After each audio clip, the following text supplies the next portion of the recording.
Hello and welcome to my all dear student पिले तुम समस्ते जानिछ कि आमे आम लाइफ साइंस रो कौन जहाँ खाद्य संपद रे उन्नतिकरण विषय वस्तु पर आलोचना करिछे। ओके, या पूर्व जो क्लास होइछि पिले सेथिरे केवल आमे साधारणतः भाव रे कौन ना जहाँ मते पढ़िबा को पड़िबो आ जहाँ मु एई सब्जेक्ट बा एई टॉपिक को मु बुझी परिबी से डिटेल्स आमे कथा हिथिले। ओके, तो आज आम टॉपिक टी को पिले आउरी थरे आरंभ करिबा। देखो कहिबार अर्थ जदिओ आम साधारणतः भाव में कहि परिबी कौन ना मूलतः बा संपूर्ण मात्रा रे टॉपिक रो जो इम्पोर्टेंस थिला आमे आलोचना कले आउ आज पिले सेई गोटिए गोटिए कौन जो कारक दैट मीन ए टॉपिक प्रति जहाँ इम्पोर्टेंट अच्छे जमिति पोषक चक्र है खाद्य शस्य मध्य प्रकार भेद है यस और नो रोग को आम केमिति नियंत्रण करवा तत्सहित पशुपालन मत्स्य चाष महु महु चाष यस और नो ना ये समस्ते बा सेमाने मध्य खाद्य संपद रे आसंती आउ तांको विषय रे आमे डिटेल्स आलोचना करवा। ऑलराइट, तो जानिछ ना खाद्य संपद रो अर्थ कौन पिले खाद्य शस्य। ओके, यस और नो अच्छा एथिरे उन्नतिकरण रो मध्य आवश्यक पड़े नहले पिले जनसंख्या बहुल आम देश समस्त को खाद्य रो चाहिदा जो कौन करा जाए ना जगई दिया जाए बा समस्त कौन खाद्य खाइबा दरकार दैट मीन पिले पाइबा दरकार सेथिपई जो सब पदक्षेप निया जाइछि से समस्त विषय आम आलोचना करबा तत्सहित वैज्ञानिकों क्यों प्रणाली द्वारा आमे जदिओ कौन पिले कहि परिबा समय थिला नौक दुर्भिक्ष भली सिचुएशन रे मध्ये आमे थिले किंतु आजिका डेट रे सही भली असुविधा हो नाही। ए समस्त पॉसिबल बा ए समस्त संभव क्यों थी आउ को कारण पई हिची पिले ताहा भी आमे हम बही अनुसार डिटेल्स देखिबा। ओके चलो सो पिले आमे ए सबु विषय वस्तु उपरे लास्ट टाइम कथा ही थिले। देखो तुम्हें जानो ना शस्य जातीय खाद्य यस और नो। ओके देखो पिले शस्य जातीय खाद्य मीन एई खाद्य प्रायतः मु गोटे एरिया रे यस और नो रही कहि परिबी ना देखो पिले शस्य जातीय ऑलराइट ना ये शस्य जातीय कहिबार अर्थ आमे गोटे एरिया रे एई खाद्य पिले चाष करी आमर दैनंदिन जीवन रो कौन पोषक जहाँ आम शरीर पई आवश्यक ताहा मेंटेई थाउ। ओके देन एई खाद्य शस्य मध्य पिले विभिन्न प्रकार जेमिति गहम है धान है मका है मांडिया है ये समस्त शर्करा जातीय डाली जातीय पिले मुग हरड़ बिरी आदि पुष्टिसार मिले आउ तैल बीज पिले जातीय खाद्य यथा चिनाबादाम है सूर्यमुखी है आदि खाइबा तेल यस देन पनीपरिबार विभिन्न विटामिन आउ धातु सार मिले बुझिला। देखो शस्य जातीय खाद्य जहाँ साधारणतः भाव में आमे अमल करि थाउ आउ दैनंदिन जीवन रे जो पोषक आवश्यकता थाए सही पोषक पिले ए समस्त खाद्य रु मिली थाए। देन ए मानक मध्य जो प्रकार भेद देखिले ना शर्करा जातीय हैला ओके डाली जातीय हैला यस नो पिले देन आमे जिबा तैल बीज यस ना पनीपरिबा हैला तो एहा ही समस्त दैट मीन आमे एमानंकु संपूर्ण भाव में शस्य जातीय खाद्य बोली कहि थाउ। ओके ए शस्य जातीय खाद्यर आवश्यक कारक दैट मीन मो एई भली खाद्य को जदि अमल करिबा पई चाहे देन मते जो कारकर आवश्यकता पड़े ताहा कौन ना पाणीपाग हो पारे उत्ताप और सूर्यालोक हो पारे तो जेपरी कि पिले पाणीपाग यस न जलवायु कथा तुम समस्ते जानिछ आमर जो वर्षा दिन शीत दिन यही आमे केतेडी कोन पिले ऋतु आमे अनुभव मध्य करूचे ना आमे साधारणतः भाव रे मध्य हमकु जणा अछि कि वर्षा दिने चाष काम करा जाय बा बहुल मात्रा रे चाष काम करि थांती। अच्छा देन सेही वर्षा दिने जो सब फसल को पिले अमल करा जाय बा बुणा जाय देन मु कहि परिबी ना सेही फसल बोध हुए अति अधिक परिमाण रे जल आवश्यक करि थाए। यस और नो सेथि पई से समस्त फसल वर्षा दिने पिले चाष करा जाय। ओके पुणे जो फसल अल्प जल रे मध्य बा खूब कम परिमाण जल रे मध्य कौन ना भल अमल हेई थाए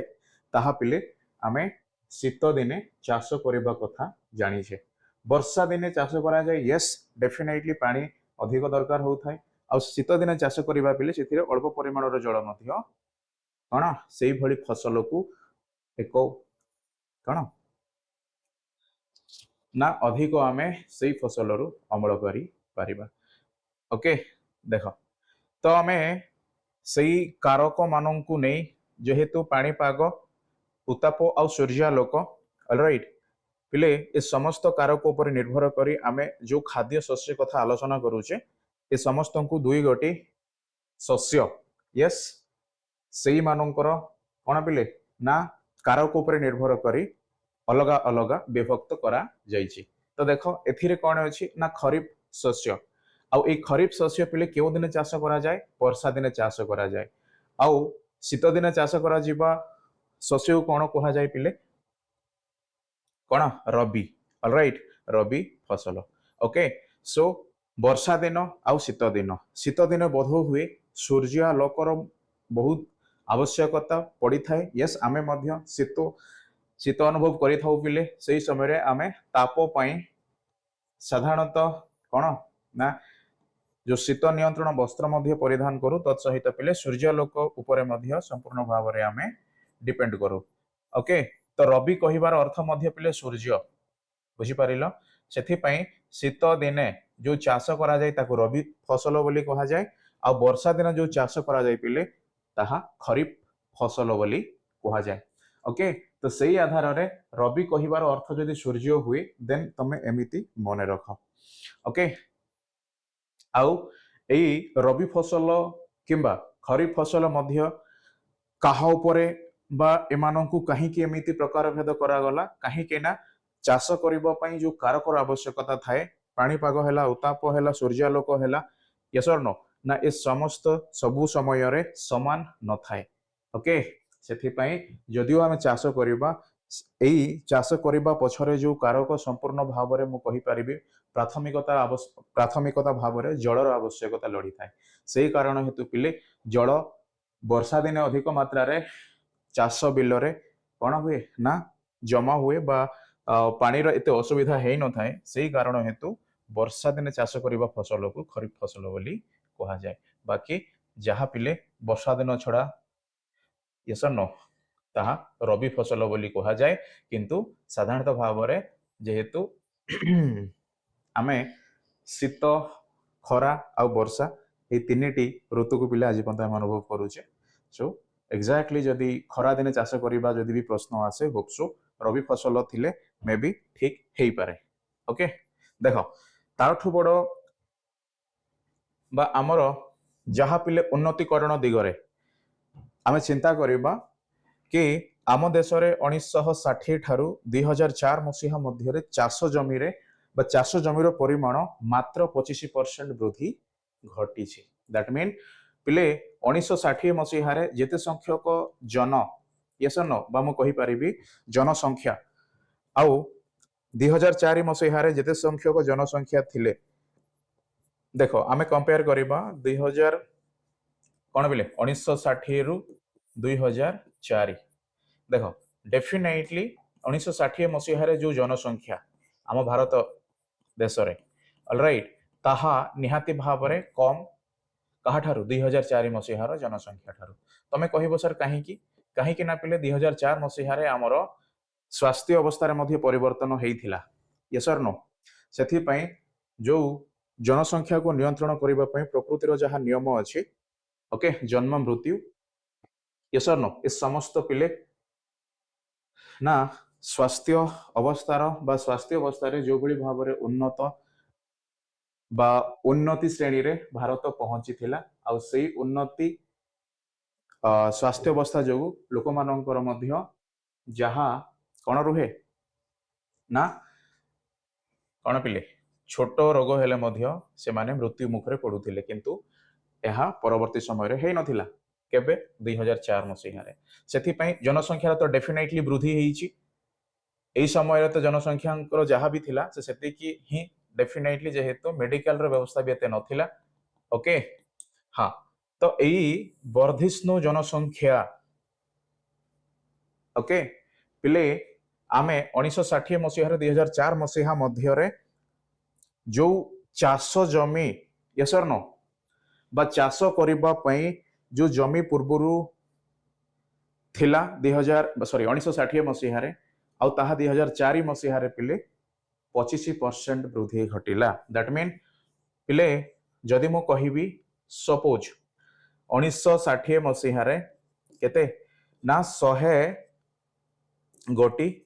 कौन बिल बा जमी चाष जमी ऑलराइट तो ताहा 2004 मसीहा केते हैला ना 125 हैला बुझिबा को चेष्टा करो कहीं 125 हैला कहीं ना जनसंख्यार जो बा जनसंख्यार जो वर्धिष्णु हैला तत्सहित पिले सेमानकर खाद्य रो चाहिदा मेंटेइबा पई आमे बण जंगल काटी मध्य चाष करिबा पई स्थिर कले बुझिलो सेथि पई आमे 25% वृद्धि बोली कौन बा जो समय थिला सेई समय मध्य रे 25% चाष जमीर वृद्धि हेइचे ओके किंतु ताठु बड़ आश्चर्य कथा पिले जेहेतु आमे शस्यर उन्नतिकरण दिग प्रति ही वर्तमान आमे आलोचना करूचे ना सेई आधार रे जेहेतु 25% जमी रे जदियो बा चाष जमीर परिमाण रे वृद्धि घटीची तथापि मध्य पिले एई 25% जमी रे बा ए समस्त कोन चाष जमी रे 1960 मसीहा ठारू बा 1960 मसीहा रे जदि मु तुलना करिबी देन ताहा 2004 मसीहा रे 4 गुण उत्पादन क्षम हेई परिची ओके देखो दैट मीन सर 100 गोटी जो चाष जमी अछि ओके से 100 गोटी चाष जमी रे सपोज मु 100 पैकेट कोन पाए बा 100 बस्ता धान पाए ऑलराइट देखो बुझो किंतु ताहा 2004 मसीहा रे केते हेइची पिले 125 हेइची मते लागुची मैं मैथमेटिक्स पढौची यस और नो देखो 2004 मसीहा रे केते हेइची 125 हेइची किंतु सेई समय रे केते बस्ता कोन मिलिची पिले धान मिलिची ओके यस और नो देखो लिखि रखो पिले सब इंपोर्टेंट ठीक अछि 1960 मसीहा चाष जमी बस्ता 100 2004 मसीहा 125 टी चाष जमी बस्ता एथिरे 600 केते पिले केते हबो ओ 500 alright yes or know that mean 1960 मसीहा केवल 100 बस्ता कौन पिले धान चाष होउथिले मध्य आजिका डेट रे बा एई उक्त समय रे 2004 मसीहा रे 125 टी चाष जमी 4 गुणा फसल अमल वृद्धि घटी बा उत्पादन क्षेत्र में वृद्धि घटी से कारण हेतु आमे 500 बस्ता धान पाइबा सक्षम हेले तो डेफिनेटली जो भली भाव में जनसंख्या बढ़िबारे चली से समस्त को मध्य पिले आमे एई उपाय रे बा एई प्रणाली द्वारा खाद्यर चाहिदा मेंटेई पारुचे ऑलराइट तो देखो यह कहीं संभव हो पारि निश्चित भाव में प्रश्न उठिबो यस न पिले यह कहीं संभव हो पारि कहीं ना आमे खाद्य शस्यर जो उन्नतिकरण कथा आलोचना करिके आसुचे ना से खाद्य शस्यर उन्नतिकरण रे मध्य जो भली भाव में कौन है जो प्रणाली रे आमे चाष काम ओके पारंपरिक स्थिति यस और नो बा परंपरागत कृषि ओके व्यवहार करके आसुथिले बा से परंपरागत कृषि प्रणाली द्वारा जो चाष काम आमे करूथिले पिले ताहा 2004 मसीहा बेलू टिके भिन्न होइथिला कहीं ना सही समय रे ଲୋକମାନଙ୍କ ମଧ୍ୟରେ ଶିକ୍ଷା ମଧ୍ୟ ଯାହା ଆମେ କହିବା ସ୍ୱାକ୍ଷରତା ହାର ମଧ୍ୟ ବୃଦ୍ଧି ଘଟିଥିଲା। ତତ୍ ସହିତ ବିଭିନ୍ନ ପ୍ରକାର ପ୍ରଯୁକ୍ତି ବିଦ୍ୟାରେ ମଧ୍ୟ କ'ଣ ଭାରତ ଗୋଟିଏ ଉନ୍ନତ ଦେଶ ଭାବରେ ଜଣାଶୁଣା ହେଇଥିଲା। ତତ୍ ସହିତ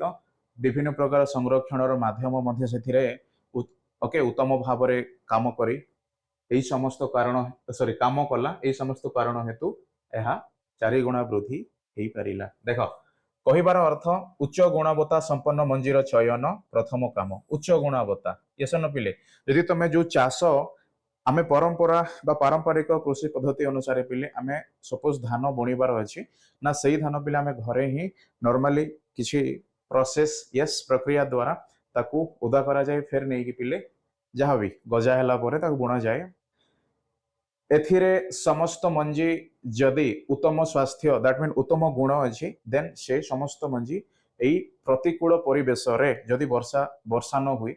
କିମ୍ବା ବର୍ଷା ବି ହେଲେ ଅଧିକ ବର୍ଷା ହେଲେ ବି କ୍ଷତି ହବ ନା, ଏଇ ସମସ୍ତ ପରିବେଶରେ ସେଇ ଉଚ୍ଚ ଗୁଣବତ୍ତା ମଞ୍ଜି କ'ଣ କରେ ନା ନିଜକୁ ନିୟନ୍ତ୍ରଣ କରେ। ଆଉ ପିଲେ ନା ସେ ପରବର୍ତ୍ତୀ ସମୟରେ ଫସଲ ହେଇ ବା କହିପାରିବା କ'ଣ ହୁଏ ନା ଅମଳ ହେଇଥାଏ। ଅଲରାଇଟ୍, ହଁ। ତ ସେଥିପାଇଁ ଆମେ ପରମ୍ପରା ବା ଆମେ ପିଲେ ନିଜେ ଯାହା ଯୋଉ ମଞ୍ଜି ଆମେ ଚୟନ ନିଜେ କରୁଛେ, ବୋଧହୁଏ ସେଥିରେ ସେତିକି ଗୁଣବତ୍ତା ସମ୍ପନ୍ନ ଅଛି ନା ନାହିଁ ଆମେ ଜାଣିପାରୁ ନାହୁଁ। ସେଥିପାଇଁ ଯଦି ଆମେ ଦେଖିବା, ଆଉ ଏଥିରେ ଡେଫିନେଟଲି ସରକାରଙ୍କର ମଧ୍ୟ ହାତ ରହିବା ଦରକାର। ଆଉ ଯୋଉ ଟେକ୍ନିକ ବା ଯୋଉ ପଦ୍ଧତି ଅନୁସାରେ ଆମେ ଉଚ୍ଚ ଗୁଣବତ୍ତା ସମ୍ପନ୍ନ ମଞ୍ଜିର ଚୟନ କରିବା, ତାହା ମଧ୍ୟ ସମସ୍ତଙ୍କୁ କ'ଣ ଆସିବା ଦରକାର। ଆଉ ଏହା ପିଲେ ହଉ ନ ହଉ ସେଇଟା କିଛି ଆବଶ୍ୟକ ନାହିଁ ବର୍ତ୍ତମାନ, କିନ୍ତୁ ଆମେ ଦେଖିବା ଏତି 4 ଗୁଣା ବୃଦ୍ଧି କାହିଁକି ହେଇଛି ନା, ପ୍ରଥମେ ଉଚ୍ଚ ଗୁଣବତ୍ତା ସମ୍ପନ୍ନ ମଞ୍ଜିର ଚୟନ ଯୋଗୁ ତଥା ଶସ୍ୟର ଉନ୍ନତିକରଣ, ୟେସ୍ ଅର୍ ନୋ। ଦ୍ୱିତୀୟରେ ପିଲେ ପୋଷକର ସଠିକ ବ୍ୟବହାର। ପୋଷକ କହିବାର ଅର୍ଥ ସାର, ବୁଝିଲ? ୟେସ୍ ଅର୍ ନୋ। କ'ଣ ପିଲେ ପୋଷକ କହିବାର ଅର୍ଥ ସାର। ଦେନ୍ ସାର ଯଦି ଆମେ କହିବା ତାହା ରାସାୟନିକ ସାର ମଧ୍ୟ ହେଇପାରେ, ଜୈବିକ ସାର ମଧ୍ୟ ହେଇପାରେ। ଅଲରାଇଟ୍, ରାସାୟନିକ ଆଉ ଜୈବିକ ପିଲେ, ଓକେ, ୟେସ୍ ଅର୍ ନୋ। ରାସାୟନିକ ସାର, ଜୈବିକ ସାର। ଅଲରାଇଟ୍, ପୁଣି ଯାହା ଫସଲ ଅମଳ ହୁଏ ତାକୁ ମୁଁ ଉଚିତ ବ୍ୟବସ୍ଥା ଦ୍ୱାରା ସଂରକ୍ଷଣ ମଧ୍ୟ କରିବାକୁ ପଡ଼େ। ଯଦି ମୁଁ ସଂରକ୍ଷଣ ନ କରିବି ପିଲେ ଦେନ୍ ସେଇ ଫସଲ ଧୀରେ ଧୀରେ ନଷ୍ଟ ହେଇଯାଏ। ଆଉ ଯଦି ନଷ୍ଟ ହେଲା ପିଲେ ଦେନ୍ ଚାଷ କରିବା କ'ଣ ଥିଲା, ବା ଚାଷ ନ କରିବା ଯାହା ଭଲ ଫସଲ ଅମଳ କରି ନଷ୍ଟ କରିବା ସେଇ ସମାନ କଥା। ଓକେ, ସେଥିପାଇଁ ଫସଲ ସଂରକ୍ଷଣର ସୁପରିଚାଳନା ଯୋଗୁଁ ଏଇ ସବୁ କ'ଣ ଚାଷ ଜମିରେ 1960 ମସିହାରୁ ବର୍ତ୍ତମାନ 2004 ବା ବର୍ତ୍ତମାନର ଯୁଗରେ ଚାଷ ଜମି ଦ୍ୟାଟ୍ ମିନ୍ ଉତ୍ପାଦନ କ୍ଷେତ୍ରରେ 4 ଗୁଣା ବୃଦ୍ଧି ଘଟିଛି। ଓକେ, ଅଲରାଇଟ୍, ଯିବା ଆଗକୁ। ଦେଖ,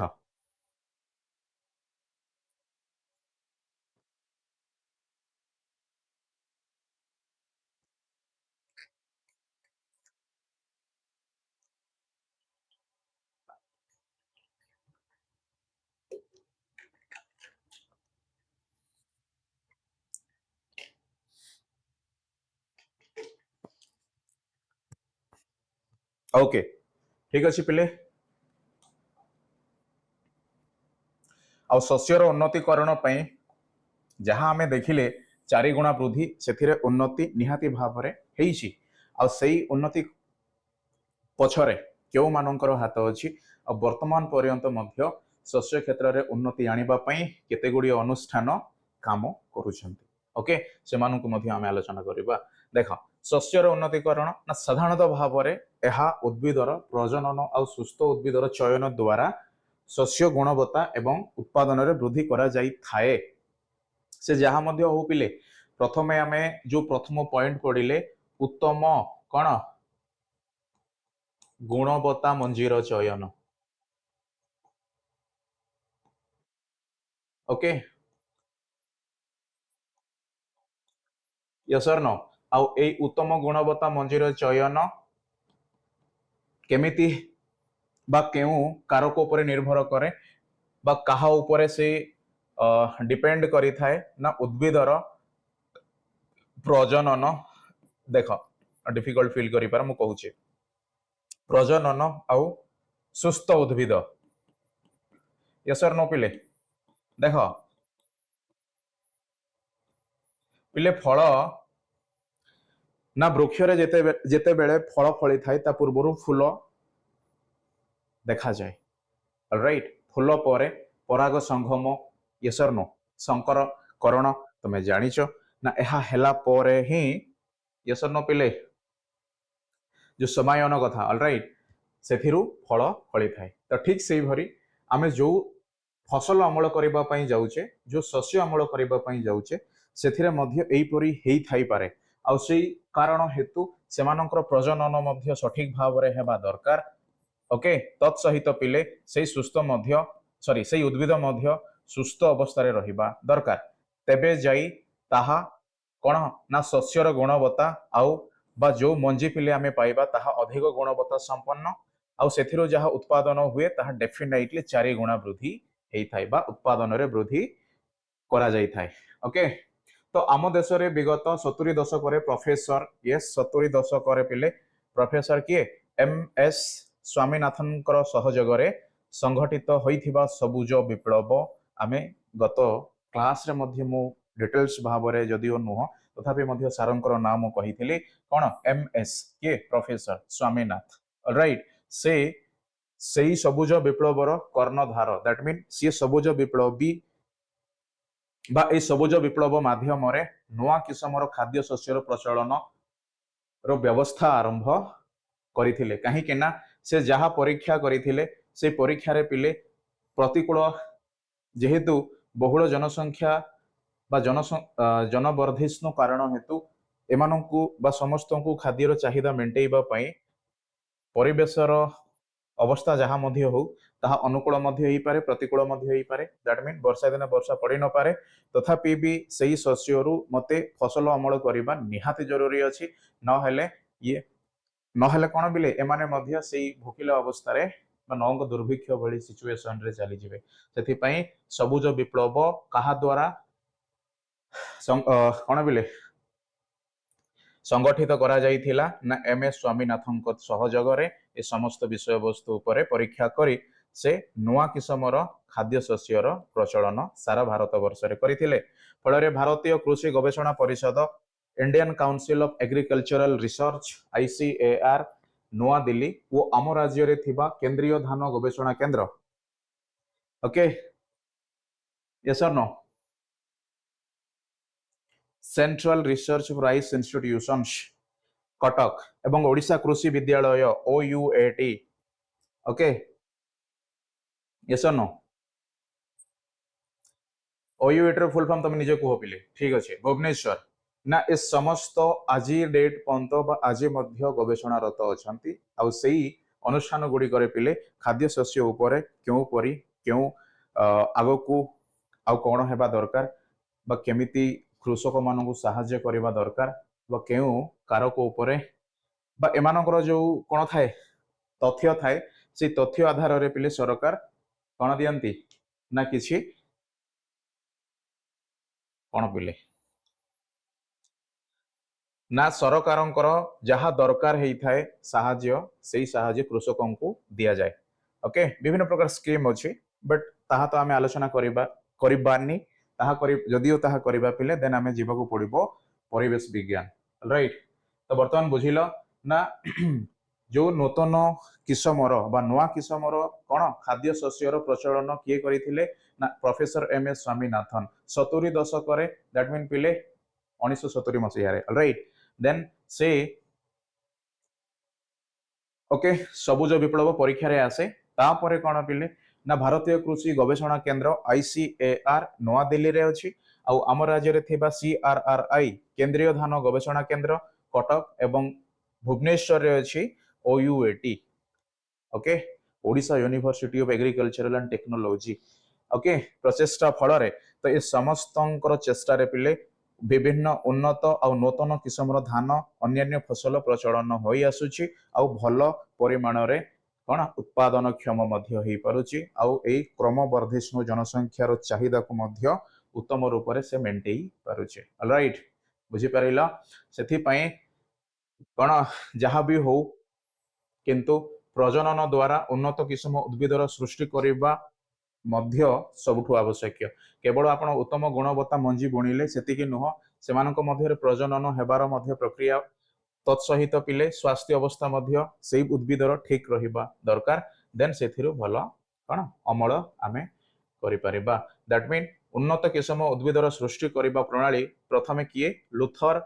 ओके बुरब्यांक प्रमाणित करथिले ओके किए पिले लुथर बुरब्यांक प्रमाणित करथिले कि उन्नत किस्मर उद्भिद सृष्टि करबा प्रणाली केमिति कहीं ना पिले आमे उत्तम गुणवत्ता मंजी बोली जहाँ कहूचे आमे मंजी को हाथ रे तैयारी करि न थाउ सेई मंजी सेई उद्भिदरु बा सेई शस्यरु ही आसी थाए आ सेई शस्य को जदि आमे उन्नत मंजी पाइबा पई कोन करू ना जो सब प्रणाली रो आवश्यकता थाए से समस्त पिले प्रथमे काम हेबा दरकार बा प्रथमे संपूर्ण भाव रे परिचालना हेबा दरकार देन परवर्ती समय रे सेथिरु जो शस्य आकार रे मिले ताहा मोर उत्तम गुणवत्ता मंजी बोली मु कहि परिबी तो सेई उत्तम गुणवत्ता मंजी पाइबा पई जो प्रणाली कोन आवश्यकता पड़िथिला से प्रणाली को प्रथमे किए प्रमाणित करथिले ना लुथर बुरब्यांक ऑलराइट बुझी पारिलो आ से लुथर बुरब्यांक को आधार रे आमे एथिरे एमएस स्वामीनाथन सारंकर मध्य योगदान आउ आज पर्यंत जो आईसीएआर सीआरआरआई ओ यूएटी भली अनुष्ठान गुड़िक खाद्य शस्य उपरे निरंतर उन्नतीकरण दिगरे गवेषणा करुछंती ओके किंतु देख सबुज विप्लव यह 70 दशक संगठित होता 1970 मसीह होप्सो जदि मु भूल कहूची तमे कमेंट सेक्शन रे लिखिबो ओके से प्राकृतिक परागण द्वारा नूतन फल सृष्टि करिबारे सफल होइथिले परवर्ती समय रे आनुवंशिक विभिन्नता genetic variation yes or no पिले मेंडेल सार बहुत किछि कहिले तुम सेटा पढिछ देन बढ़िया सॉरी ओके ए जेनेटिक बा आनुवंशिक विभिन्नता जोगु मध्य जीवर विभिन्नता संभव बोली अच्छा कहू कहू ग्रेगर सार मध्य आसिले चलो आगु बढ़िबा से कौन कले पिले ना उद्भिद प्रजनन विद्यार मूलदुआ पकाई थिले मूलदुआ देख पिले नूतन किस्मर शस्य फलिबा पई जो प्रणाली आवश्यकता पड़िथिला ताहा लुथर बुरब्यांक प्रमाण करथिले किंतु ग्रेगर जोहान मेंडेल कौन कले ना उद्भिदर प्रजनन यसर नो कहीं के ना संकरीकरण यसर नो पिले सी ही प्रथमे एई समस्त विषय रे चिंता करैथिले तापरे आसिले लुथर बुरब्यांक तापरे आसिले एमएस स्वामीनाथन तापरे आजिका डेट रे मध्य समस्ते वैज्ञानिक कोन कार्यरत बा गवेषणारत यसर नो कहीं के ना आमे वर्तमान पिले कौन आलोचना करूचे ना खाद्य शस्यर उन्नतीकरण ऑलराइट ओके परे एही सब तथ्य को आधार करी नूतन किस्मर उद्भिद शस्य मान संरचना करा जाइथिला यस साधारणतः प्रजनन प्रणाली मध्य चयन संकरण प्रवर्तन आदि अन्यतम ठीक अछि कहीं के ना एथिरे कथा रहिला सेही पॉइंट 1 कोन पिले ना उत्तम गुणवत्ता मंजी केमिति पाइबा से उत्तम गुणवत्ता मंजी गछरो ही पाइबा ताहले सेथिरे उत्तम गुणवत्ता मंजी फलिबा उपरे बा जो प्रणाली दरकार थाए सेही प्रणाली को एमाने समस्ते कौन कले प्रयोग दैट मीन एमानकर ज्ञान को नहीं प्रयोग करागला फल एथिरु मंजी रो सृष्टि हैला आ एई मंजी को पिले कौन परवर्ती समय रे विहन रूपे चाष जमी रे बुणा गला बुझिलो सेथि पई सेई मंजी फलिबा पूर्वरु जो सबु संकरण हैला यसन पिले बा प्रजनन प्रणाली देन आफ्टर देख प्रजनन प्रणाली संकरण तापरे जहाँ आसिला ताकू आमे प्रवर्तन मध्य करई थाउ बा ताकू आमे चाष जमी रे परीक्षा मध्य करि थाउ सतरे कोन ये उत्तम गुणवत्ता मंजी हेई थाए ना नाही ऑलराइट ओके तो ए समस्त पद्धति रो मूल दुआ मु कहि परिबी बा प्रजनन विद्या किए प्रथमे कोन बेले मूल दुआ पकई थिले कहिबार अर्थ Gregor Johann Mendel alright okay एही सब पद्धति पुरातन आ समय सापेक्ष डेफिनेटली वर्तमान जैव प्रजुक्ति विद्या बायोटेक्नोलोजी अग्रगति फल परीक्षागार काचनली भितर पिले विभिन्न किस्म फूल फल और मंजीयुक्त अति गुणवत्ता संपन्न उद्भिद मान बहु कम समय मध्य उत्पन्न करा जाई पारुची ओके आमे जो पूर्वरु देखिले प्रजनन संकरण ओके देन आफ्टर पिले कौन प्रवर्तन यह पारंपरिक बा पुरातन किंतु आज देखिबो बा तमे लक्ष्य मध्य करिथिबो विभिन्न प्रकार रंग बेरंगर फूल फूल गछ ओके ताकू फूल कुंडरे बा जो फूल दानी बोली कहा जाए सेथिरे पिले घरे मध्य आमे रखि थाउ दैट मीन से समस्त पिले एई जो अनुष्ठान आमे देखिले एई अनुष्ठान मानकरे कोन करा जाउछि ना कृत्रिम प्रणाली द्वारा यस और नो ठीक अछि ना निजे पिले तैयारी करा जाउछि तो एहा ही आधुनिक ऑलराइट माने विभिन्न प्रकार जो खाद्य शस्य रो आवश्यकता सेई जातिर यस न पिले आनुवंशिक जो कोन ही थाए आनुवंशिक यस न जेनेटिक वेरिएशन परिवर्तन एई समस्त एमानंको ठारे बा जो ज्ञान द्वारा एमाने सफल होई थांती ताहा प्रजुक्ति विद्या क्यों प्रजुक्ति विद्या जैव प्रजुक्ति विद्या बता कमे बायो टेक्नोलॉजी बोली कही थाउ ओके चलो तो उद्भिद समस्त प्रकार प्रतिकूल परिस्थिति रे मध्य भल उत्पादन करिबारे सक्षम होईछि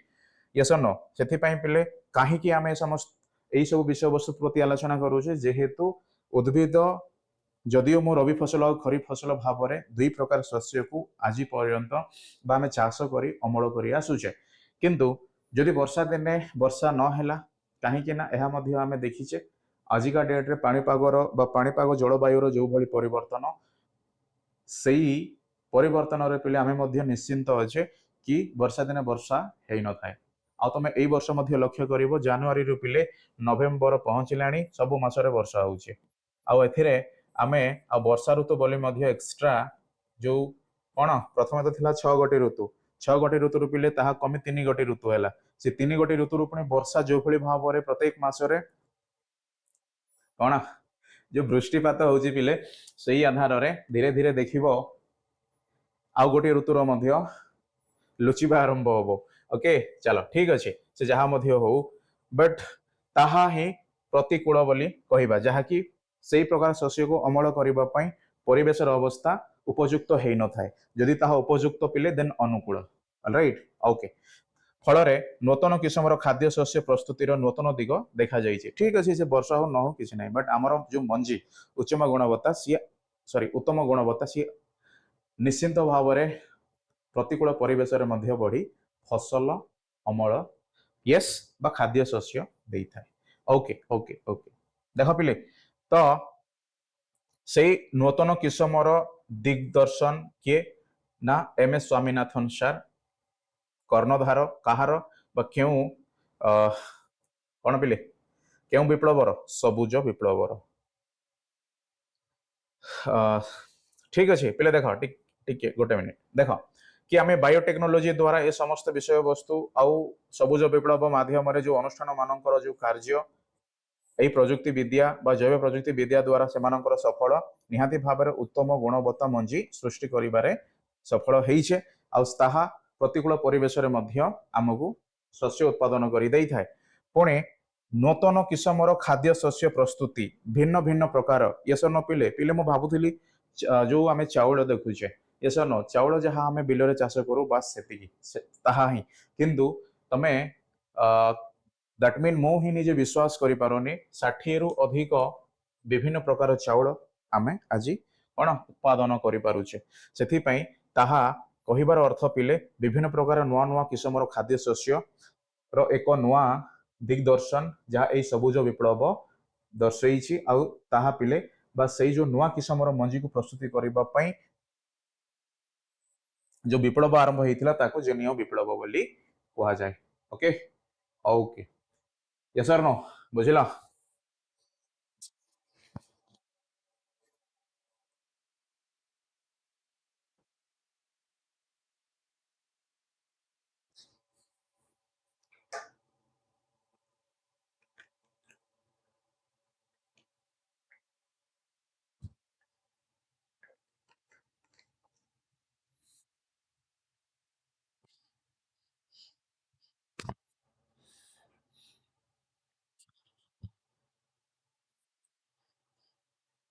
देख पिले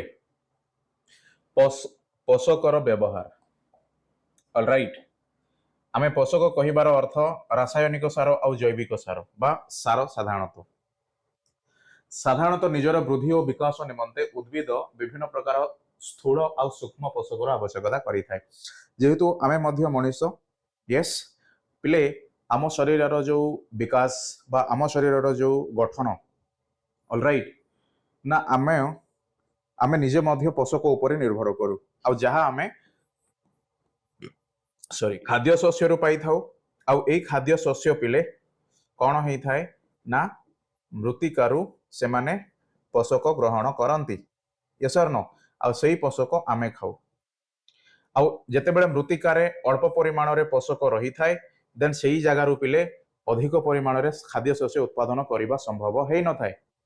ऑलराइट सेथि पई सेई पोषकर आवश्यकता को मेंटेइबा पई बा पूर्ण करबा पई सार व्यवहार करा जाय आ सेई सार रासायनिक सार मध्य हेई पारे ऑलराइट आउ पिले जैविक सार मध्य हेई पारे यस रासायनिक सार कहिबार अर्थ एहा एक कण ना आधुनिक प्रणाली को प्रयोग करी केते गुड़िया रासायनिक प्रतिक्रिया माध्यम रे ताकू तैयारी करा जाय किंतु जैविक सारर अर्थ पिले ये आम घर बाहर थिबा अलिया सबुज अलिया हैला यस हाँ ना नहीं ना ए समस्त को आमे गोटे जगार किछि दिन पई पकई रखू आ सेई ठारू पिले खत तैयारी हेई थाए यस जहा को आमे खत बोली कहूचे आ एहा ही जैविक सारर गोटे उदाहरण ओके तुमे देखिल शक्तिर उत्स विषय वस्तु रे क्यों भली गोबर गैस प्लांट रो आमे जो खत आमे पाई थिले प्राकृतिक गैस तो से रोषेई घर मानू संजोग करा जाइथिला बा जोगाई दिया जाइथिला आ सेथिरु जहा पिले खाद यस न ताहा ही खत आ से खाद ही परवर्ती समय रे सेठु खाली करा जाय विभिन्न चाष जमी रे दिया जाउची बा जोगाई दिया जाउची फल रे से चाष जमी पोषकर परिमाण को संपूर्ण भाव रे से मेंटेई पारुची फल रे सेई मृत्तिकाटी अधिक उर्वर मध्य हेई पारुची आ जदि मृत्तिका पिले अधिक उर्वर अछि देन शस्य मध्य ठीक परिमाण रे बा उचित परिमाण रे अमल हेबार आशा मध्य देखा देइछि ओके तो एही पोषक द्रव्य गुड़िक मध्य रे रासायनिक मौलिक वस्तु अन्यतम देख आमे केवल कहूचे शर्करा जातीय खाद्य देख पिले मु कहि परिबी शर्करा ठीक अच्छी शर्करा न हेले भी आमे एई शर्करा को आउरी टिके डिटेल्स जिबा श्वेत सार ऑलराइट अच्छा ए श्वेत सार को पिले मु कोन लिखि पारे जो रासायनिक संकेत अछि C6H12O6 ऑलराइट देखो C6H12O6 होछि कार्बोहाइड्रेट बा श्वेत सारर रासायनिक संकेत आउ एथिरे जेते बेले मु एई रासायनिक संकेत कथा कहिली दैट मीन पिले या कहिबा जहा श्वेत सार कहिबा ताहा बा कार्बोहाइड्रेट यस तार तो इंग्लिश ना चलिबो किसी असुविधा नहीं किंतु एई समय रे ताहा मौलिक मानकर उपादान को लेकिन तैयारी हेई थाए कहीं ना एथिरे कार्बन अच्छी 6टी हाइड्रोजन अच्छी 12टी ऑक्सीजन अच्छी 6टी तो कार्बन हला हाइड्रोजन हला ऑक्सीजन हला पिले ए समस्त मौलिक कहार रसायन विज्ञान रो सेथि पई ए मौलिक रो उपादान मानन को नै जहा तैयारी हुए ताकू ही आमे कोन कहू ना सॉरी देखा पिले एई मौलिक मानन को नै तैयारी हेई थाए आ ताहा रासायनिक संकेत आकार रे आमे बुझू आ तार अलगा नाम मध्य रहे जेमिति श्वेत सार हैला ओके ठीक से भली पिले एई सार मध्य एमिति एक पदार्थ यस और नो जहा ऑलराइट जहा कोन हेई थाए ना तार रासायनिक संकेत मध्य रही थाए आ से रासायनिक संकेत मानू को ही पिले आमे रासायनिक मौलिक वस्तु बोली कहि थाउ ओके ए शर्करार बा श्वेत सारर रासायनिक मौलिक वस्तु पिले C6H12O6 आउ एमानंकर कोन तैयारी ही परवर्ती समय रे श्वेत सार भली जातीय खाद्य यस आमे पाई थाउ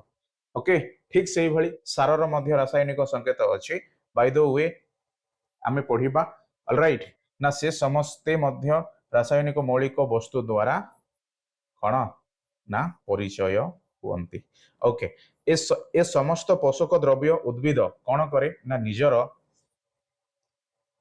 परिवेश रु ପିଲେ ନିଜର ପରିବେଶରୁ ଉଦ୍ଭିଦର କାମ କଣ ନା ସେ ଶସ୍ୟ ଅମଳ କରେ ବା ଖାଦ୍ୟ ପଦାର୍ଥ ଉତ୍ପାଦନ କରେ ବା ତା ପାଖରେ ଫଳିଥାଏ। ଯଦି ଏହା ହୁଏ ଦେନ୍ ଯୋଉ ପୋଷକ ଦ୍ରବ୍ୟ ଉଦ୍ଭିଦ ନିଜର ପରିବେଶରୁ ଜଳ ବାୟୁ ମୃତ୍ତିକାରୁ ହିଁ ସଂଗ୍ରହ କରେ। ସାଧାରଣତଃ ଭାବରେ ମୃତ୍ତିକାରୁ ପିଲେ ଅଧିକ ପୋଷକ ମିଳିଥାଏ। ଜଳରୁ ମଧ୍ୟ ପୋଷକ ମିଳେ, ବାୟୁରୁ ମଧ୍ୟ ପୋଷକ ମିଳେ। ବାୟୁରୁ ପୋଷକ ମିଳିବାର କଥା ଆମେ କହିବାକୁ ଗଲେ ସୂର୍ଯ୍ୟଙ୍କର ଯେତେବେଳେ ତାପ ଆସେ ସେ ଆଲୋକ ଶ୍ଳେଷଣ ପ୍ରକ୍ରିୟା ମାଧ୍ୟମରେ ଅଙ୍ଗାରକାମ୍ଳ ଗ୍ୟାସକୁ ଉପଯୋଗ କରି ସେ କଣ କରନ୍ତି ନା ଉଦ୍ଭିଦ ନିଜେ ଯୋଉ ଖାଦ୍ୟ ପ୍ରସ୍ତୁତ କରେ ସେଇ ଖାଦ୍ୟର ମଧ୍ୟ ରାସାୟନିକ ସଂକେତ ବା ରାସାୟନିକ ମୌଳିକ ବସ୍ତୁ ଥାଏ। ଓକେ, ସେଥିପାଇଁ ଉଦ୍ଭିଦକୁ ଜଳରୁ ମଧ୍ୟ ବାୟୁରୁ ମଧ୍ୟ ମୃତ୍ତିକାରୁ ମଧ୍ୟ ପୋଷକ ମିଳିବା ସୁନିଶ୍ଚିତ। ଆଉ ତାହା ମଧ୍ୟ ଆମେ ପୋଷକର ଯୋଉ ବ୍ୟବହାର ଆଉ ଏଇ ପୋଷକ ଯୋଉଭଳି ଭାବରେ ସାରର ଯାହା ଆମେ ଦେଖିଲେ ସେଇ ଆଧାରରେ ଉଦ୍ଭିଦ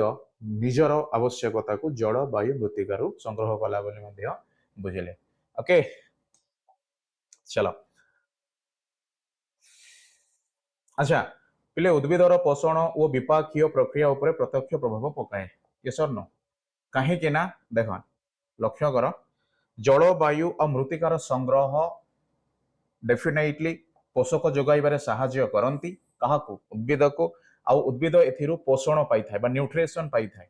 ତତ୍ ସହିତ ପିଲେ ଏଇ ନ୍ୟୁଟ୍ରିସନ ବିପାକୀୟ ମଧ୍ୟ ହୁଏ। ତେଣୁ ସେ କିଛି ଶକ୍ତି ପାଏ ଆଉ ସେଇ ଶକ୍ତି ଦ୍ୱାରା ସେ ବଞ୍ଚିକି ରହେ। ଯେମିତି ଆମେ ଖାଦ୍ୟ ଖାଇଲେ ଖାଦ୍ୟ ସରଳୀକୃତ ହେଲା ସେଇ ଖାଦ୍ୟରୁ ଯାହା ପୋଷକ ପିଲେ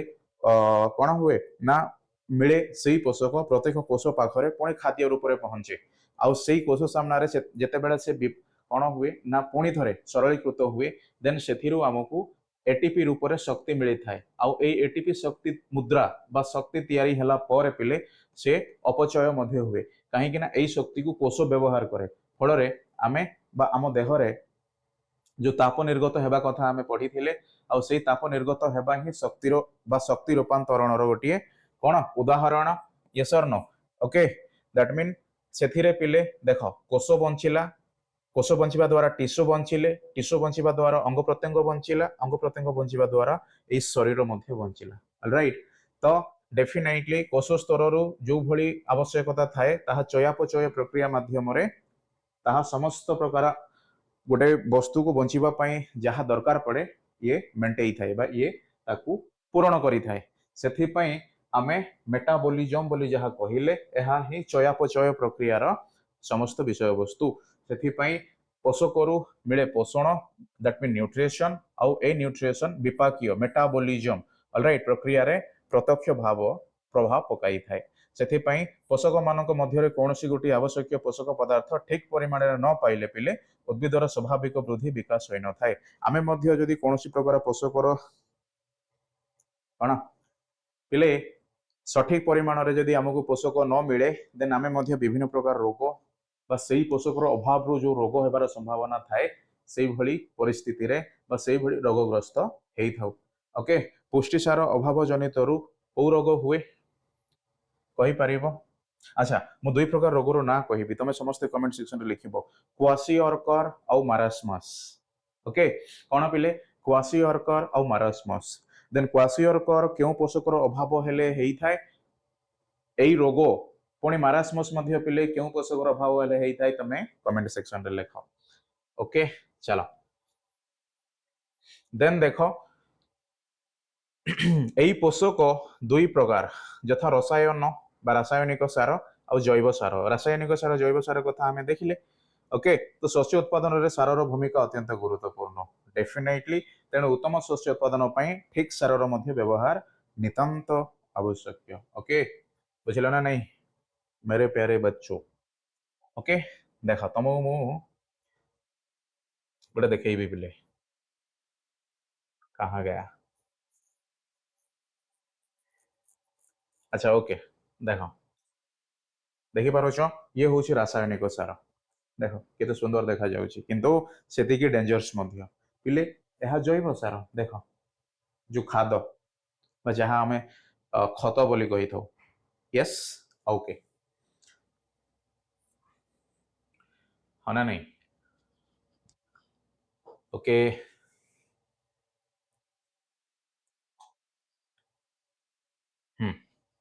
ଦେଖ ତ ରାସାୟନିକ ସାର ଏକ୍ଜାକ୍ଟଲି କଣ ନା ରାସାୟନିକ ସାର ଉଦ୍ଭିଦର ଅଭିବୃଦ୍ଧି ପାଇଁ ଆବଶ୍ୟକୀୟ ପୋଷକ ଯଥା ଯୁବକ୍ଷାରଜାନ, ଫସ୍ଫରସ୍, ପଟାସିୟମ ଆଦି ମୃତ୍ତିକା କିମ୍ବା ଜୈବ ସାର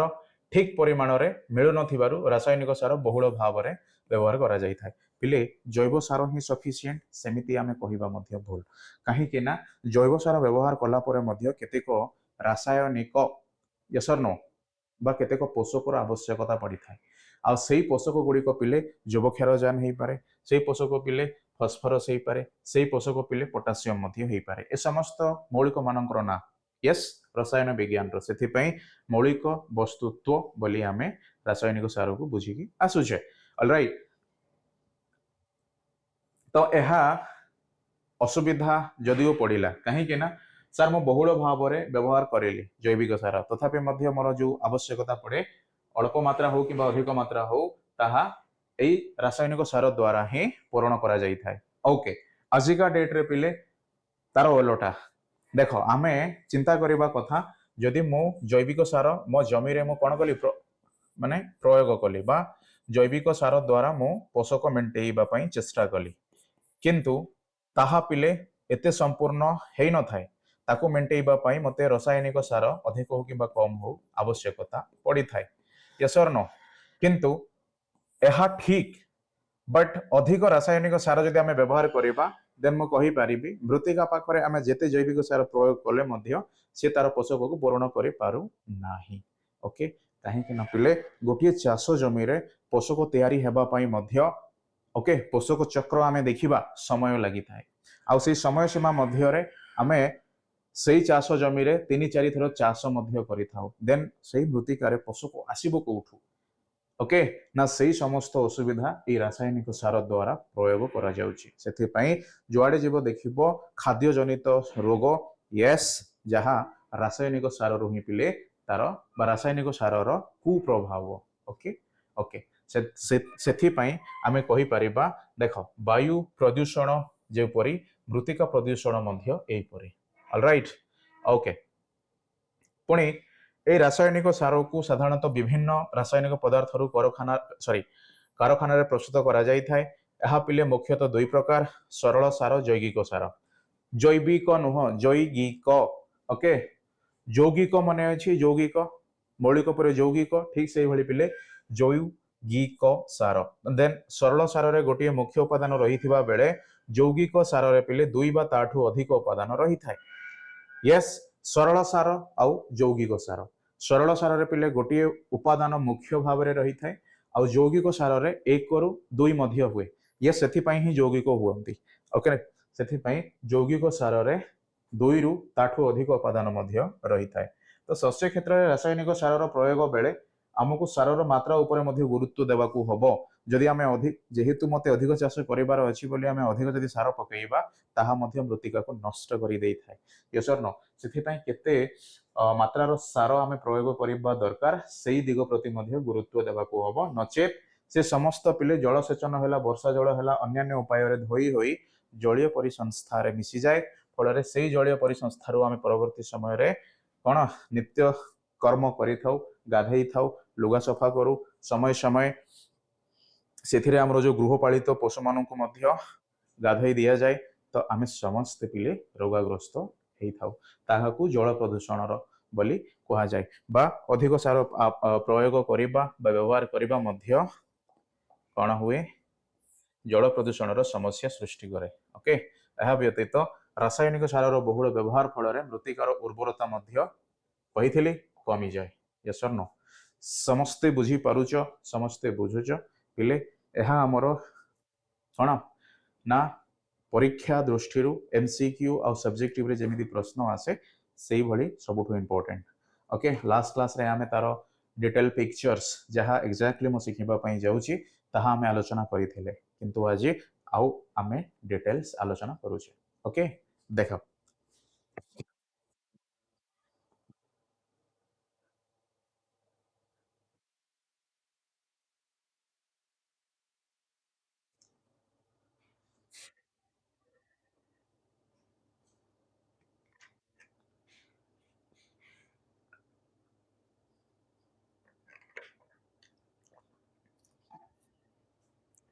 चलो जै जैव सार मध्य आम फटाफट आलोचना करवा हेले जैव सार बा जैविक सार साधारणतः उद्भिदर सॉरी उद्भिद तथा प्राणी मानकर देहावशेष ओ मलमूत्र आदि अपघटन प्रक्रिया द्वारा उत्पन्न होता है। जैविक सार उद्भिद और प्राणी मानकर देहावशेष और मलमूत्र ठीक एथिरे अपेक्षाकृत कम परिमाणर पोषक द्रव्य उपलब्ध हेले मध्य जैव पदार्थ बेसी मिले। पोषकर परिमाण जेते मध्य हो जेहेतु पिले एहा कहि परिबी मु कोन सर जो खाद्य जो पोषक थाए ताहा तो आम शरीर ग्रहण करे परवर्ती समय रे मलमूत्र मध्य कोन हुए सार रूप रे बा जो जैव सार बोली कहा जाए या पाखरे तो एमिति विशेष किसी न थाए सी पुणी जाई मृत्तिका को उर्वर करबा उपयुक्त हो पारे सेथिपई जैव सार रू पिले आमे खूब कम परिमाण रे पोषकर परिमाण पाई थाउ आ सेही पोषकर परिमाण जेहेतु अपेक्षाकृत कम हेबा जोगु आमे रासायनिक सार उपरे संपूर्ण भाव रे निर्भर करि थाउ तथापि मध्य जैव सार ही बेटर कहीं ना जदियो से पोषक कम मिले बट जैव पदार्थ बेसी मिले ओके आ से जैव पदार्थ मिले गोबर खत कंपोस्ट सबुज सार जिया ओके आदि जैव सार व्यवहार परिवेश अनुकूल तथा कौन समस्या सृष्टि हुए ना आई माने कौन करती से मृत्तिका को जल धारण करने क्षमता दियंती से मृत्तिका को पिले वायुर जमीती कौन हुए देख ये मृत्तिकार स्तर यह पिले वायुमंडल एथिर किसी वायु मध्य मृत्तिकार जो कण अच्छी क्षुद्र क्षुद्र कणा अच्छी से समस्त मध्य जाई कौन हुए कौन पिले ना पोषक तैयारी हेबा पई साहाय्य करि थाए यस और नो सेथि पई एई माने ही सेही भली काम करि पारंती किए जैव पदार्थ गोबर खत कंपोस्ट सबुज सार जिया सार ऑलराइट ना आजी सॉरी आदि जैव सार व्यवहार परिवेश पई अनुकूल सेथि पई ए माने जैव पदार्थ आकार रे अधिक साहाय्य करंती ओके अपर पक्ष रे रासायनिक सार उद्भिद को यथेष्ट पोषक जोगाउथिले मध्य सारर बड़का अंश तक मृत्तिकार बहुदिन धरी रही मृत्तिकार उर्वरता को क्षय करिवो ओके सह अनेक समस्या सृष्टि हेई थाए यस और नो ओके ना रासायनिक सारर जैव विघटन शीघ्र हेई न थाए बा माटी रे मिसि जिबा पिले किंतु जैव सारर जैव विघटन प्रक्रिया शीघ्र होई जाए कहार जैव विघटन जैव सारर प्रकृत पक्ष मृत्तिकार केतेक अणुजीव यही पोषक गुड़ी को परिपूर्ण रखी उद्भिद मान निरवच्छिन्न भाव में जोगाई आसुता किंतु से जहाँ हो जो पोषक बा जो रासायनिक सार पिले आम प्रयोग कले जैव सार हो कि रासायनिक सार ए समस्त सार पिले केतेक अणुजीव मान द्वारा मृत्तिकार संरक्षण हो निरवच्छिन्न भाव में उद्भिद को जोगाई देवाई कौटी बा निरवच्छिन्न भाव में उद्भिद को जोगाई दे बा जोगाई आसुछंती ओके अणुजीव ओके उपकारी और परोपकारी यस और नो सो गृहपालित अष्टम श्रेणी पढ़ी पिले ओके गृहपालित पशु मानकर मलमूत्र गुहालर बड़का घास ओके पाल कोटा पाउंस पनीपरिबा चोपा इत्यादि जावतीय जैव आवर्जना को गोटे गातर पका जाए समय क्रमे से सब अणुजीव मान द्वारा अपघटित हो खतरे परिणत हुए यही जैव आवर्जना को मध्य अणुजीव ही अपघटन माध्यम जैविक सार बा जैव पदार्थ को परिणत करिथाए आउ एई अणुजीव माने ही जो रासायनिक सार हो कि जैविक सार हो जहाँ मृत्तिकार प्रयोग करा जाए से समस्त पिले संरक्षण करी उद्भिद को निरवच्छिन्न भाव में जगई आसुछंती ओके ठीक अच्छे ओके तो गोबर खत तो प्ले से ताहा ही आमे जहाँ देखिकी आसिले ना सी गोबर खतर ही उदाहरण से परी कृषि क्षेत्र तथा सहर आदि जैव आवर्जन कंपोस्ट प्रस्तुत करा जाए ओके ओदा सुखिला बोली कहती तुम जानुच ओदा सुखिला कहबार अर्थ पिले ओदार अर्थ सबुज अलिया बा कौन उद्भिद किंबा यस डेफिनेटली उद्भिदर बा उद्भिद ठारू बाहरुथिबा आवर्जना ताहा सहर रे कौन करा जाए आवर्जनार कंपोस्ट करा जाए वेल्थ सेंटर जहाँ अच्छे यस नो बीएमसी रो यह अणुजीव मान द्वारा ही अपघटित हो प्रस्तुत होता है ये एथिरे अणुजीवर ही आवश्यकता पड़े किंतु एथिपाई पिले 3-4 मास समय लगी था ओके ना कंपोस्ट बा गोबर खत ठारू सबुज सार अलगा सबुज सार प्रथमे चाष जमी प्रकृत कृषि कार्य आरंभ पूर्व जमी को चाष कर छण गुआर धनीचा बरगुड़ी आदि बिहन बुणा जाए। देख पिले आमे वर्तमान आउरी गोटे भिन्न प्रकार सार उपरे पहुंचिले, ताहा होउची सबुज सार। ए सबुज सार कौन पिले ना चाष करने पूर्वर से जमी को चाष करी एई समस्त कौन कृषि कार्य ओके जहा कौन पिले छण है गुआर है धनीचा है बरगुड़ी है आदि यही बिहन बुणा जाए। किसी दिन पर से सब मंजूर गजा बाहरी छोट बड़ सबुज गछरे परिणत होता है। पर से समस्त सबुज गछ को हल कर माटी में मिसाई दि जाए। देख केते बढ़िया फल से गुड़िक खत बा सार रे परिणत हो जाती वो ताहाकू सबुज सार कहा जाए। ऑलराइट बुझी पारिल छण गुआर धनीचा बरगुड़ी ए समस्त बिहन को चाष करने पूर्व चाष कर बुणा जाए। जो छोट छोट गजा बाहर से समस्त को पिले पुणी थे चाष कर माटी में मिसा जाए। आउ ताहा जेतेबेले माटी में मिसे किसी दिन पर देन से मृत्तिका पिले पोषक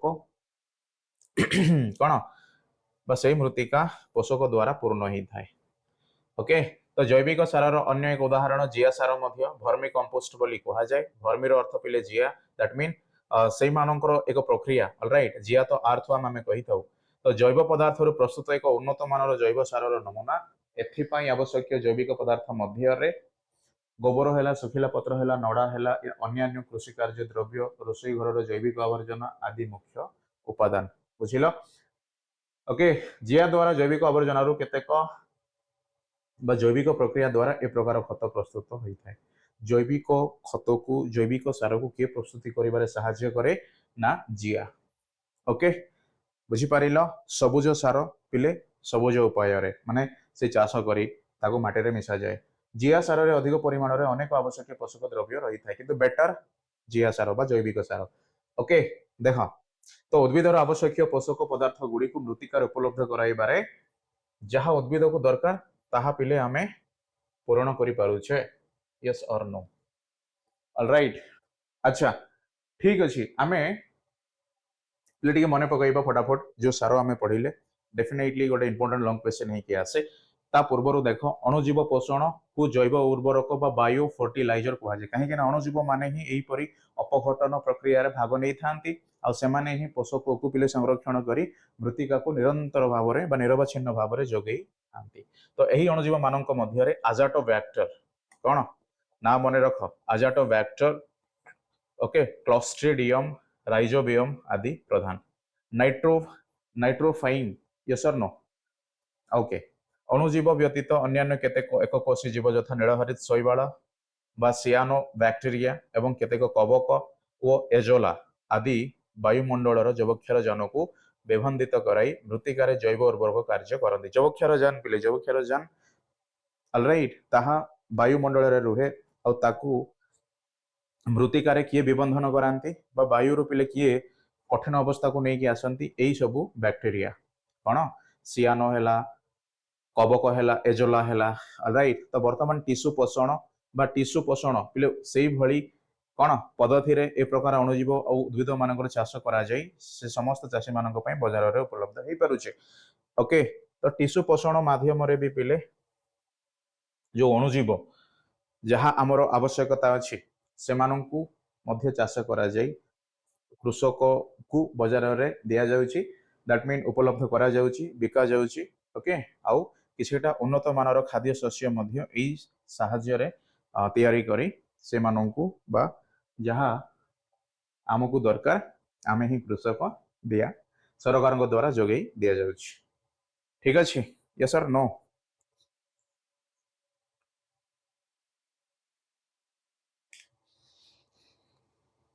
ओके ठीक पिले हाँ नहीं तो काली आमे देखिबा आज पे एतिकी समय हो गला काली आमे देखिबा बा नेक्स्ट क्लास होप्सो कौन ना आमे पोषण बा पोषक चक्र विषय आलोचना कले एथिरे रासायनिक सार है जैविक सार है सबुज सार है पढ़िले ए समस्त मध्य अणुजीव मानकर उपकारिता देखिले से काम देखिले तत्सहित पिले सबुज विप्लव जीनीय विप्लव एम एस स्वामीनाथन सारंकर लुथर बर्ब्यांकर जो कौन नूतन किस्म मंजी की उत्पादन करिवार प्रणाली आमे शिखिले। ओके आउ केमिति ICAR yes or no okay CRRI OUAT भली संस्था मान काम करुछि सेथिरु केउपरि भाबरे आमे बायोटेक्नोलोजी बा जैव प्रजुक्ति विद्या द्वारा नूतन नूतन किसमर मंजी मध्य सृष्टि करिबारे सक्षम हेई प्रतिकूल परिवेश को मध्य अनुकूल भावरे भल फसल अमल करी आज आमे खाद्यर चाहिदा समस्तଙ୍କ पाखरे पहुंचई परिछे ओके आज पई एतिकी जहा थिला पिले जहा पढिले ताको मु शॉर्टली कहिले ठीक अछि पुणी देखा हवा नेक्स्ट क्लास सी समय पंत पिले मु क्षमा चाहे रहुची एतिकी रे समस्तଙ୍କୁ बाय बाय।